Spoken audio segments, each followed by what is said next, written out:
State Institute of International Relations. Good morning from us here in the UK. Can you tell us what President Putin wants? President Putin has told himself a lot of times, starting from 2014, what Russia wants and what is important for Russia. First of all, Russia wanted Western countries not to support the government which came to a power in Ukraine as a result of state coup, which happened in 2014 and which was absolutely anti-constitutional. However, no one wanted to listen to that. Afterwards, Russia has asked the international community to protect people in Donbas region, Russian people. I know that, and there is no one in Russia or in any other part of the world who would say that war is something good, and then war is a miracle or something which we were expecting for. However, the war in Ukraine, in the eastern part of Ukraine, hasn't started several weeks ago. It has started 8 years ago. And during these 8 years, Apple company hasn't stopped selling its iPhones to the Ukrainian government because they have attacked Donbas region. The German cars weren't stopped from being sold in the Ukrainian territory. And no one in the world was wearing the flags of Russia or of Russian people who live in Donbas region, although for 8 years they've been killed, tortured, and that territory has been a theater of war activities. I mean, forgive me, Dr. Sadegh. No, forgive me. No, excuse me. No, you won't. You won't, because that is a lie. There is zero evidence for that. Because when your governments, when the American government, UK government, have invaded Iraq, where we have more than 1 million people dead as a result of that, none of the American companies, none of the corporations around the world have put sanctions towards those governments. Right, so you think those are the...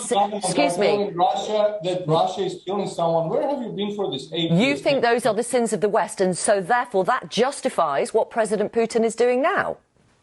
No, what is he doing? He's doing a special operation which he's invaded an independent, sovereign country and is killing innocent men, women and children. That's what he's doing. What is the number of innocent men and women killed in Ukraine? I'm asking you, how does he justify that?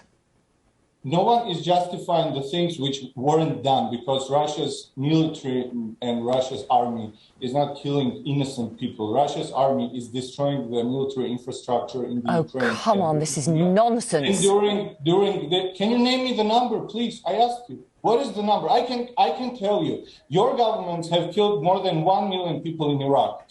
Please tell me the number. What, is this some kind of competition? No, there's not a competition. I ask you. You're telling me that our government is killing innocent people. I'm asking you how. How? No, you told me that Russia is killing innocent people. Please tell me, what is the number of innocent people being killed there? What is that number? Does President Putin justify it? That's what I'm asking. I'm telling you that thousands of Russians have been killed in the Donbas region for this 8 years. Excuse me. Could you pause for 1 second? Pause for 1 second, please, sir. Yeah, please. How does President Putin justify killing innocent men, women and children in Ukraine? Russia's president shouldn't justify the things which are not done. Russia is destroying at the moment the military infrastructure of Ukraine. And the reason for doing that is that Ukraine is a threat to Russia's security for the moment, and to the security of Russian people who live in the Donbas region and who have been killed for these 8 years, and where there is a obvious danger of a genocide for the Russian-speaking minority. And you have seen... Why have hospitals been hit? Why has a TV tower been hit? Why has an administrative building in the north of the country been hit? Why has an orphanage been hit? Is that military infrastructure? Come on. That's the information of the Ukrainian government. And before the invasion to Iraq, I've seen the Minister of Defense of the United States at the United Nations, who was showing the threat of the weapons of mass destruction which are there in Iraq. And then in 3 or 4 years, we've known that there was nothing like that there. Right. So let's talk about today. Let's talk about now. How is this going to end?